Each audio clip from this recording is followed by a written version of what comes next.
everybody, welcome back to another video on my channel. Hope everyone's doing good. I hope everyone is doing well. I've been enjoying this recently, a few of these videos looking at potential players cropping up that could play for the Algeria national team, and there has been quite a few players popping up in recent days and weeks as we continue to build our squad ahead of that 2023 Africa Cup of Nations taking place in January 2024.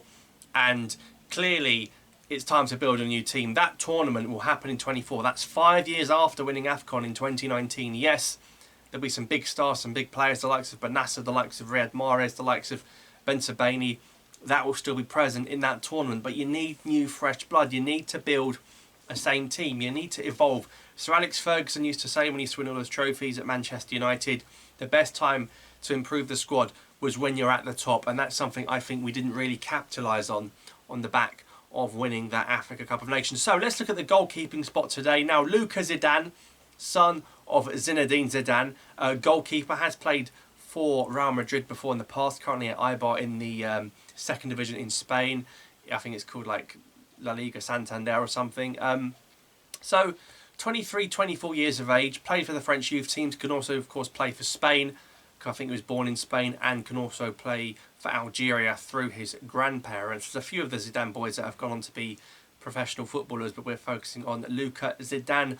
Recently, he was taking an interest, it seems, with the with Algeria. He keeps posting images regarding Algeria, putting the Algerian emoji on his story, the Algerian flag on his story, posting pictures of him with his Algerian family out in North Africa and the Middle East. So clearly he is in touch with his roots there. He clearly loves the country, even though his own dad didn't play for Algeria. Of course, Zinedine Zidane, very much one of the greatest footballers of all time, maybe the best midfielder ever. Very hard to top him.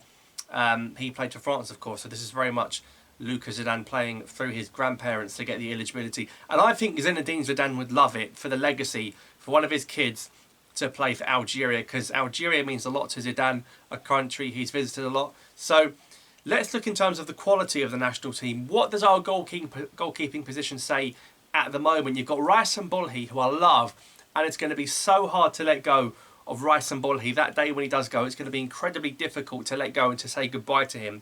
So that's going to be a tough day when that arrives. Could he still be the #1 goalkeeper? I'm not sure. In the Saudi second division, though, I don't think Jamal Belmadi really cares, though, where Rice and Bulhi is playing his club football. As long as he is playing, it's crazy remarkable for a second Saudi League team to have Rice and Bulhi and for him to still be Algeria's #1. But he's so much better than that. But of course, I'm sure he's getting paid very handsomely well in the Middle East. Then you've got Anthony Andrea. We made a video about him just before he burst onto the scene with his mother hailing from Schleff.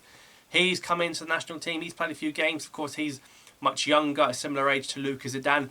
Could he be the future #1? But people forget that goalkeeping area. You can be 35, 36 and still very, very good. It's not an outfield position. You haven't got to run so much. You can play older as a goalkeeper up to about 40. So who knows what can happen. You saw El Hadri at Egypt was in goal literally my whole life, it feels like. And of course now he's a goalkeeping coach there. And that's what's a crucial element of Rice and Bulhi for me, is that when he does hang up his boots or hang up his gloves, him as a goalkeeping coach would be crucial. Imagine you're the next Algeria goalkeeper coming through and you're getting coached by Rice and Bulhi, a man who, did he make his debut against England? Quite a remarkable story as well. Then you've got some older goalkeepers that are not as old but can still do a job. I think Dorka's days are over. Alexander Ukija, still playing in French football. Could he get a #1 spot? You've got Mustafa Zugba, who likes to wear his the one with the trousers, but Belmadi seems to like Zugba. I think Zugba is a shoo-in to be in the squad in March. I think he likes Zugba. He's one of the best goalkeepers in the Saudi setup. Again, another goalkeeper playing in the Middle East. And then you dip into your likes of your Luca Zidanes. If he's playing regularly at Eibar, second tier in Spain, you've got to say with respect, it's better than the second tier on paper in Saudi Arabia. But is he going to get his paperwork done? You know, I'm not too bothered about if he plays for Algeria or not. It's not the end of the world, but I'm thinking, is he good enough to start? And then you've got the likes of Teddy Boulhendi at Nice. We know Nice love an Algerian. Teddy Boulhendi has played for Algerian youth teams, but in the Algerian youth setup, could he finally come along and play for the main national team? I think it's only a matter of time before he's in the squad. And you've got all of Bulgaria's lads in goal. Farid Sha'al, Alexis Genduz. I think Rahmani's a bit old now. So I just think there's a whole plethora of goalkeepers that could play for Algeria. But I don't see one name that stands out. For years it was Lunis Gawawi, then Fawzi Shawshi played in the qualifiers, and then since then it's literally been Raisen Bulhi the whole time. I know Zeman Walsh played against Burkina, but that was because Raisen Bulhi was unavailable. So there we are. That is the goalkeeping situation. Who do you think should be Algeria's #1 goalkeeper? Do you think Luca Zidane should be given the nod, or do you think we should be giving it to a more cool and experienced head? You let me know in the comments down below. Thanks for watching, subscribe for more. I'll see you next time.